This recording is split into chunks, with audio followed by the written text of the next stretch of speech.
ஆபரண தங்கம் விலை தினம் தினம் உயர்ந்து வரும் நிலையில் இன்று சவரனுக்கு 320 ரூபாய் அதிகரித்து 95,000 ரூபாயை கடந்துள்ளது. 22 கேரட் ஆபரண தங்கம் நேற்று கிராம் 11,860 ரூபாய்க்கும் சவரன் 94,880 ரூபாய்க்கும் விற்பனை செய்யப்பட்டது. இந்நிலையில் இன்றும் சவரனுக்கு 320 ரூபாய் உயர்ந்ததால் 95,200 ரூபாய் என்ற புதிய உச்சத்தை எட்டியிருக்கிறது. 1 கிராம் ஆபரண தங்கத்தின் இன்றைய விலை 11,900 ரூபாய். வெள்ளியின் விலை கிராமுக்கு 1 ரூபாய் குறைந்து 206 ரூபாய்க்கு வர்த்தகமாகிறது.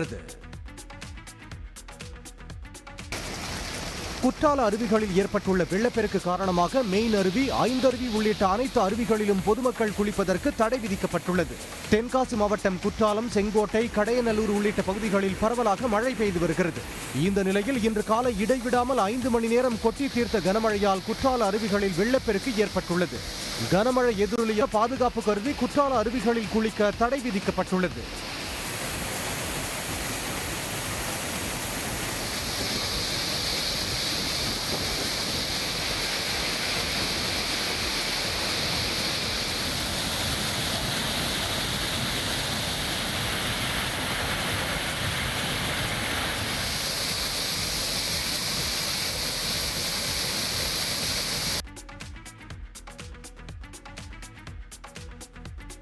புதுச்சேரி அடுத்த ஆரியபாளையம் பகுதியில் ரெஸ்டோபார் திறப்பதற்கு எதிர்ப்பு தெரிவித்து அப்பகுதி மக்கள் சாலை மறியல் போராட்டத்தில் ஈடுபட்டனர். புதுச்சேரி விழுப்புரம் தேசிய நெடுஞ்சாலையில் உள்ள ஆரியபாளையம் கிராமத்தில் ரெஸ்டோபார் அமைக்கும் நடவடிக்கைக்கு பொதுமக்கள் மற்றும் சட்டமன்ற உறுப்பினர்கள் தொடர்ந்து எதிர்ப்பு தெரிவித்து வருகின்றனர். இந்த நிலையில் பேருந்து நிலையம் அமைந்திருக்கும் பகுதிக்கு அருகில் ரெஸ்டோபார் அமைக்க எதிர்ப்பு தெரிவித்து அப்பகுதி மக்கள் மறியலில் ஈடுபட்டதால் போக்குவரத்து கடுமையாக பாதிக்கப்பட்டது. இதனால் சுமார் 2 கிலோமீட்டர் தூரத்திற்கு வாகனங்கள் அணிவகுத்து நின்றன. இங்க பார் தேரக்கூடாது. நாங்க அன்டைம்ல வரோம். எங்களுக்கு என்ன சார் பாதுகாப்பு? பார் திறந்துட்டா இங்க எல்லாரும் குடிச்சிட்டு ராவடி பண்ணுவாங்க. நாங்க குழந்தைங்களெல்லாம் வச்சிருக்கோம். ஸ்கூல் பிள்ளைங்க எல்லாம் ஸ்கூலுக்கு போயிட்டு வருது. அப்ப எங்களுக்கு என்ன பாதுகாப்பு? கவர்மெண்ட் எங்களுக்காக என்ன பண்றாங்க? பார் திறக்கலாமா? இங்க ஒரு சர்டிபிகேட் வாங்குறதுக்கு தாசில்தார் ஆபீஸ் போனா 1 மாசம் அவே விடுறாங்க. ஒரு பாருக்கு மட்டும் அவங்க எப்படி வந்து லைசன்ஸ் கொடுத்தாங்க? அது ஊர் உள்ள எப்படி கொடுக்குறாங்க? அவங்க ஒரு சர்டிபிகேட் வாங்குறதுக்கு 1 மாசம் எல்லாரும் பொம்பளை ஏறி அங்கங்க ஏறி இறங்குறோம். இதை வந்து பார்க்காம என்கொயரி பண்ணாம எப்படி அவங்க லைசன்ஸ் கொடுக்குறாங்க? இந்த பார் எங்களுக்கு வேணாம். செங்குன்றம் அருகே சரக்கு வாகனத்தில் ரகசிய அறை அமைத்து கடத்தப்பட்ட 2 கோடி ரூபாய் மதிப்பிலான 320 கிலோ கஞ்சா பறிமுதல் செய்யப்பட்டது.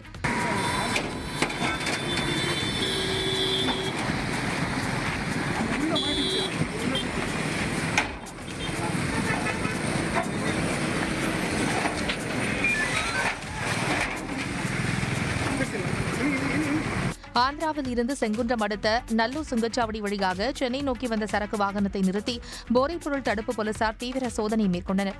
அப்போது சரக்கு வாகனத்தில் சரக்குகள் வைக்கப்படும் பகுதியின் மேல் இரும்பு தகடு வைத்து அதன் கீழ்ப்பகுதியில் ரகசிய அறை அமைத்து அதில் 150 கஞ்சா பண்டல்கள் கட்டுக்கட்டாக அடுக்கி வைக்கப்பட்டிருந்ததை போலீசார் கண்டுபிடித்தனர்.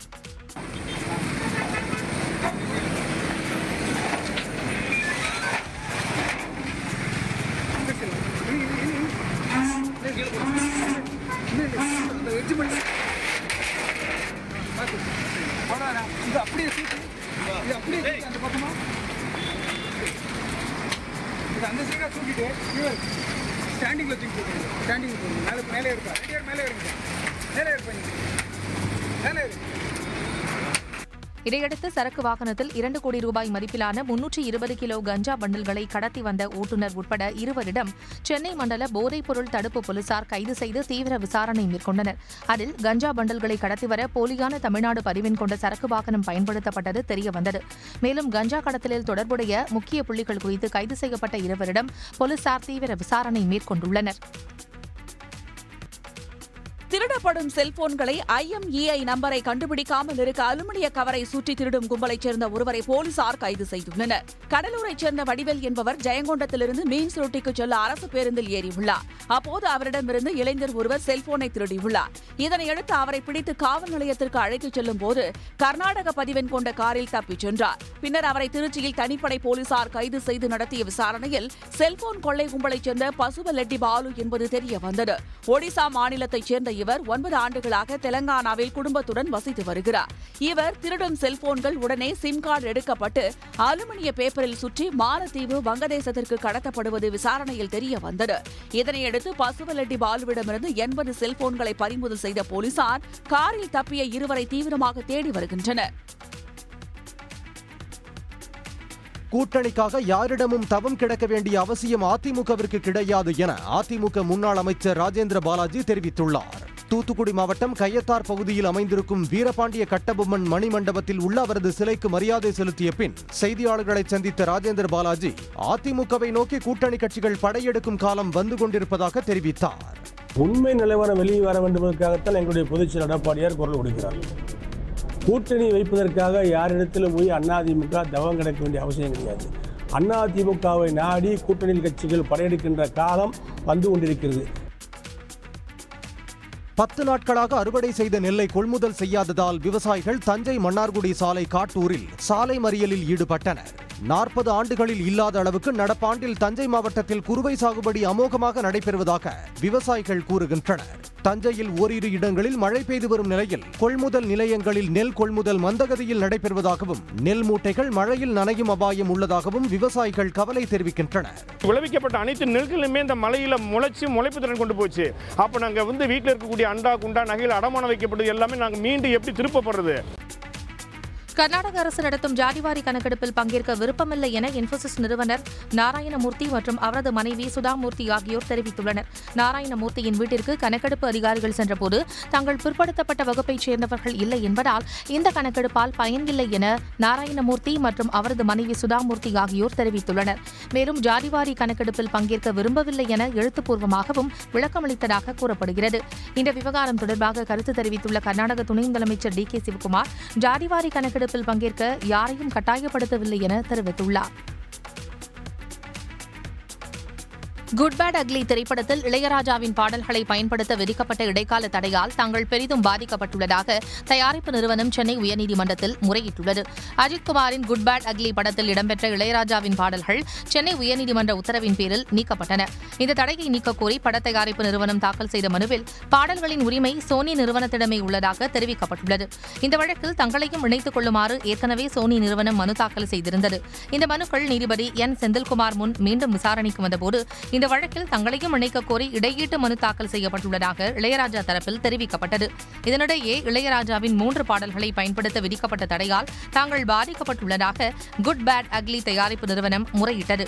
அதையடுத்து விசாரணையை வரும் 23ஆம் தேதிக்கு நீதிபதி ஒத்திவைத்தார். கேரளத்துக்கு ஆயுர்வேத சிகிச்சைக்காக வந்து திடீர் உடல்நலக்குறைவால் உயிரிழந்த கென்யாவின் முன்னாள் பிரதமர் ரைலா ஒடிங்காவின் உடலுக்கு ஆளுநர் ராஜேந்திர விஸ்வநாத் அர்லேக்கர் அஞ்சலி செலுத்தினார். முன்னாள் பிரதமர் ரைலா ஒடிங்காவின் உடலுக்கு தேசங்களின் பிரதிநிதிகளுக்கு அளிக்கப்படும் ராணுவ மரியாதையான கார்ட் ஆஃப் ஆனர் மரியாதை அளிக்கப்பட்டது. 80 வயதான ரைலா ஒடிங்கா ஆயுர்வேத சிகிச்சை பெறுவதற்காக கேரள மாநிலம் எர்ணாகுளத்திற்கு கடந்த வாரம் வந்திருந்தார். கூத்தாட்டுக்குளம் என்ற இடத்தில் தங்கி சிகிச்சை பெற்று வந்த அவருக்கு நேற்று காலை எதிர்பாராத விதமாக இருதய செயலிழப்பு ஏற்பட்டது. சிறிது நேரத்தில் அவர் உயிரிழந்தார். அவரது உடல் கென்யாவுக்கு விமானம் மூலம் கொண்டு செல்லப்படுகிறது. கென்யாவில் தேசிய நல்லிணக்கம் மற்றும் அரசியலமைப்பு சீர்திருத்தம் ஏற்படுத்தப்பட்ட முக்கியமான காலகட்டமான 2008 முதல் 2013ஆம் ஆண்டு வரை ரைலா ஒடிங்கா பிரதமராக பதவி வகித்தார். 2022ஆம் ஆண்டு இவரது மனைவிக்கு கண் பார்வை குறைபாடு ஏற்பட்டு கேரளத்தில் சிகிச்சை மேற்கொண்டு கண் பார்வை திரும்ப கிடைத்தது குறிப்பிடத்தக்கது. நாட்டில் உள்ள சிறிய பொதுத்துறை வங்கிகளை பெரிய வங்கிகளுடன் இணைக்கும் திட்டத்தை அமல்படுத்த ஒன்றிய அரசு திட்டமிட்டுள்ளதாக தகவல்கள் வெளியாகியுள்ளன. சிறிய வங்கிகளை இணைப்பதற்கான பரிந்துரைகளை பெற்று வருவதாக ஒன்றிய அமைச்சரவையும் பிரதமர் அலுவலகமும் தெரிவித்துள்ளது. அதன்படி இந்தியன் ஓவர்சீஸ் வங்கி, central bank of India, bank of India, bank of Maharashtra ஆகிய வங்கிகளை Punjab national bank, bank of Baroda, Bharat state வங்கி ஆகியவற்றுடன் இணைப்பதற்கான திட்ட தயாரிப்பு பணிகள் தற்போது நடைபெற்று வருகின்றன. 2027ஆம் ஆண்டு இந்த இணைப்பு நடவடிக்கை நடைமுறைக்கு வரும் என்று எதிர்பார்க்கப்படுகிறது. 2017ஆம் ஆண்டு முதல் 2020ஆம் ஆண்டு வரை மொத்தம் 10 பொதுத்துறை வங்கிகளை 4 பெரிய வங்கிகளுடன் ரிசர்வ் வங்கி இணைத்தது. 2017ஆம் ஆண்டு பொதுத்துறை வங்கிகளின் எண்ணிக்கை 27ஆக இருந்தது. தற்போது இவற்றின் எண்ணிக்கை 12ஆக குறைக்கப்பட்டுள்ளது.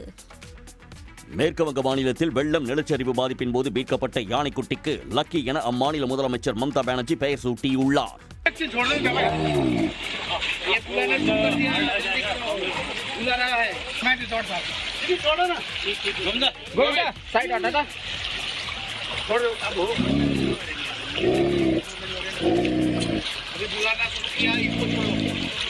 டார்ஜிலிங் பகுதியில் ஏற்பட்ட வெள்ளம் மற்றும் நிலச்சரிவு பாதிப்புகளை ஆய்வு செய்ய முதலமைச்சர் மம்தா பானர்ஜி சென்றார். அப்போது கடந்த 5ஆம் தேதி குசியாங் பகுதியில் இருந்து வனத்துறை அதிகாரிகளால் மீட்கப்பட்ட யானைக்குட்டிக்கு பெயர் சூட்டி மகிழ்ந்தார். ஆந்திராவில் 13,430 கோடி மதிப்பிலான திட்டங்களை பிரதமர் மோடி தொடங்கி வைத்தார். ஆந்திராவுக்கு பயணம் மேற்கொண்ட பிரதமர் மோடி ஸ்ரீசைலத்தில் உள்ள பிரம்மாரம்ப மல்லிகார்ஜுன சுவாமி கோயிலில் சிறப்பு பிரார்த்தனையில் ஈடுபட்டு தியானம் மேற்கொண்டார். தொடர்ந்து முதலமைச்சர் சந்திரபாபு நாயுடு, துணை முதல்வர் பவன் கல்யாண் ஆகியோருடன் சென்று வழிபாடு செய்தார். பின்னர் கர்னூலில் நிகழ்ச்சியில் பங்கேற்க சென்ற பிரதமர் மோடிக்கு உற்சாக வரவேற்பு அளிக்கப்பட்டது. அங்கு தொழில்துறை, மின்சாரம், சாலைகள், பெட்ரோலியம் மற்றும் இயற்கை எரிவாயு உள்ளிட்ட துறைகள் சார்ந்த திட்டங்களை தொடங்கி வைத்தார். இதில் 4,920 கோடி ரூபாய் முதலீட்டில் கர்னூல் கடப்பாவில் அமையும் தொழிற்பேட்டை திட்டம், 1,200 கோடி ரூபாய் மதிப்பிலான ரயில்வே திட்டங்கள் முக்கியத்துவம் வாய்ந்ததாக பார்க்கப்படுகிறது. குமரி மாவட்ட மேற்கு தொடர்ச்சி மலைப்பகுதியில் பெய்து வரும் மழை காரணமாக காளிகேசம் பகுதியில் காட்டாற்று வெள்ளம் ஏற்பட்டு தரைப்பாலம் மூழ்கியது. கீரிப்பாறை, காளிகேசம், மாராமலை, வாழையத்து வயல், கரும்பாறை மற்றும் சுற்றுவட்டார பகுதிகளில் தொடர் கனமழை பெய்து வருகிறது. இதன் காரணமாக காளிகேசம் ஆற்றில் காட்டாற்று வெள்ளம் ஏற்பட்டுள்ளது. இதனால் காளிகேசம் பகுதியில் அமைந்துள்ள தரைப்பாலம் வெள்ளத்தில் முழுவதுமாக மூழ்கியது.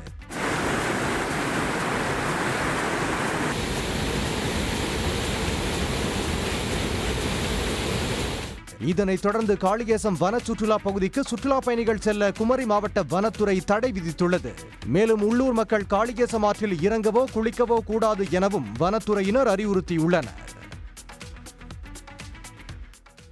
திருப்பூர் மாவட்டம் காங்கேயம் சுற்றுவட்டாரத்தில் கீழ்பவானி பாசன பகுதியில் நெல் நடவு பணி தீவிரமாக நடைபெற்று வருகிறது. நத்தக்காடையூர், திட்டுப்பாறை, மருதுரை, குட்டப்பாளையம் உள்ளிட்ட கீழ்பவானி பாசன கிராமங்களில் சுமார் 4,000 ஏக்கர் பரப்பளவில் நெல் பயிரிடப்பட்டுள்ளது. நடப்பாண்டில் முன்பே நீர் திறக்கப்பட்ட போதும் மழை குறைவு, கூலி ஆட்கள் பிரச்சினை, நெல்லுக்கு போதிய விலையின்மை, உரம் விலை அதிகரிப்பு உள்ளிட்ட காரணங்களால் சாகுபடி பரப்பளவு பெருமளவு குறைந்துள்ளதாக விவசாயிகள் வேதனை தெரிவித்துள்ளனர். 12,000 ரூபா டிராக்டர் கூலி, இந்த வரவு பூசருக்கு 5,000 ரூபா, நடருக்கு 6,000 ரூபா, உரம் மற்றும் களைக்கொல்லி ஆள்கொல்லி எல்லாம் சேர்த்து ஒரு ஏக்கருக்கு 40,000 பக்கமாக செலவு வருகிறது. விவசாயம் செய்வதற்கு இப்போ ஆட்கள் கிடைப்பதில்லை. வெளியூர்லேருந்து ஆட்கள் பழனியிலேருந்து வந்து நட்டு கொடுக்குறாங்க. இங்கே உள்ளூர்லாம் ஆளே சிக்கிறதில்லை. அதனால் 40% தான் பணி நடக்குது. கிருஷ்ணகிரி நகர்மன்ற தலைவரை தகுதி நீக்கம் செய்ய வலியுறுத்தி 23 உறுப்பினர்கள் நகராட்சி ஆணையாளரிடம் மனு அளித்துள்ளனர். திமுகவை சேர்ந்த 1ஆம் வார்டு உறுப்பினர் பரிதா நவாப் 3 சுயேட்சைகள் ஆதரவுடன் கடந்த 2022ஆம் ஆண்டு நகர்மன்ற தலைவராக தேர்வு செய்யப்பட்டார். ஆனால் கோப்புகளில் கையொப்பமிடாததால் பல கோப்புகள் தேங்கி கிடப்பதாகவும், முறையிட்டால் மிரட்டுவதாகவும் உறுப்பினர்கள் புகார் தெரிவிக்கிறார்கள். இப்போ நடக்கிற வேலைங்கள்லாம் தொய்வு இருக்கு. இதை உடனடியாக சரி செய்யணும்னு பலமுறை நாங்கள் நகரமன்ற உறுப்பினர் நகரமன்ற கூட்டத்தில் பலமுறை நம்ம நகரத்துக்கு உண்டான பணிகளை விரைவாக செய்யணும்னு பலமுறை கோரிக்கை கொடுத்தோம். ஒரு சின்ன வேலை கூட எங்களால் செய்ய முடியல. இத்தனை வருஷம் 3 வருஷம் ஓடிடுச்சு. இதை பொறுத்து இருந்து பார்த்து தான் இதுக்கு மேலே நாம் அமைதியாக இருந்தால் மக்கள்கிட்ட சந்தித்து நாம் அந்த நற்பெயர், ஆட்சிக்கு நற்பெயரோ எதுவும் நம்ம ஏற்படுத்த முடியாதுன்ற காரணத்துக்காக இந்த முடிவுக்கு வந்திருக்கிறோம். நகர்ப்புற உள்ளாட்சி அமைப்புகள் சட்டப்படி நகர்மன்ற தலைவரை தகுதி நீக்கம் செய்ய வேண்டும் எனவும், அதற்கு நகர்மன்ற கூட்டத்தில் நம்பிக்கையில்லா தீர்மானம் கொண்டுவர நடவடிக்கை எடுக்கவும் வலியுறுத்தி நகராட்சி ஆணையாளரிடம் 23 உறுப்பினர்கள் மனு அளித்தனர்.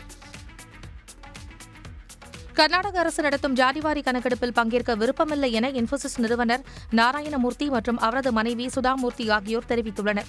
நாராயணமூர்த்தியின் வீட்டிற்கு கணக்கெடுப்பு அதிகாரிகள் சென்றபோது தாங்கள் பிற்படுத்தப்பட்ட வகுப்பைச் சேர்ந்தவர்கள் இல்லை என்பதால் இந்த கணக்கெடுப்பால் பயன் இல்லை என நாராயணமூர்த்தி மற்றும் அவரது மனைவி சுதாமூர்த்தி ஆகியோர் தெரிவித்துள்ளனர். மேலும் ஜாதிவாரி கணக்கெடுப்பில் பங்கேற்க விரும்பவில்லை என எழுத்துப்பூர்வமாகவும் விளக்கமளித்ததாக கூறப்படுகிறது. இந்த விவகாரம் தொடர்பாக கருத்து தெரிவித்துள்ள கர்நாடக துணை முதலமைச்சர் டி.கே. சிவக்குமார், ஜாதிவாரி கணக்கெடுப்பில் பங்கேற்க யாரையும் கட்டாயப்படுத்தவில்லை என தெரிவித்துள்ளார்.